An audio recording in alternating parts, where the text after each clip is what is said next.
Pérez, ça veut dire brèche. L'histoire même est une brèche. Genèse 38 est un passage étrange.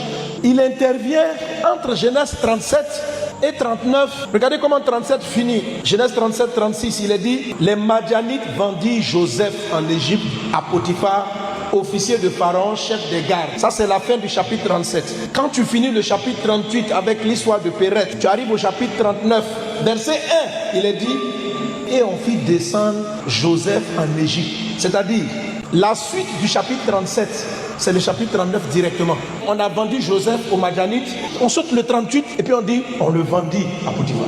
Donc l'histoire du 38 là, c'est une brèche. On était au milieu de l'histoire de Joseph et puis il y a une affaire de Pérez qui est rentrée dans l'affaire. On ne sait pas d'où il sort, pourquoi cette histoire apparaît ici, pourquoi on ne l'a pas mise au chapitre 36. Et puis elle vient creuser un fossé entre deux histoires. Elle rentre au milieu. Un chapitre 38 dont on ne comprend pas le pourquoi. C'est toute la portée de Pérez. Ça veut dire quelqu'un qui dans les aventures de ses oncles est apparu comme un signe en Israël. Il faut savoir que ce fameux Pérez c'est l'aïeul de Jésus. Pérez est l'arrière-grand-père de David. Il a une vie prophétique qui annonce des brèches, des sorties inattendues, telle sa naissance. À sa naissance, son grand frère était en train de sortir en premier. Quand les jumeaux sortent, pour ne pas qu'on confonde qui est l'aîné et qui est le second, le premier à mettre quelque chose dehors, c'est lui, on lui met un fil rouge. Et c'est son frère Zérak qui a mis la main en premier dehors. Et la sage-femme a attaché un fil cramoisi. Subitement, pendant qu'elle regarde, la main rentre. Tout ça, ça se passe dans le ventre. Et puis, quelqu'un dépasse l'autre dans le ventre. Et puis, il sort. Regardez le texte.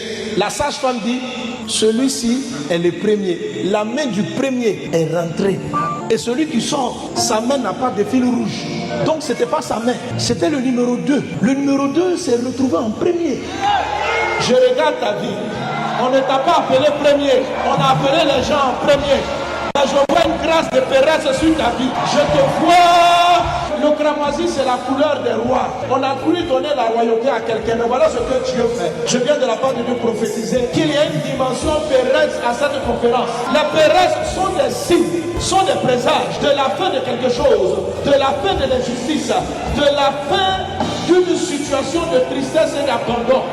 Je te regarde et je prophétise. Tu es un Pérez. On ne t'a pas calculé, on ne t'a pas compté, mais tu passes en premier.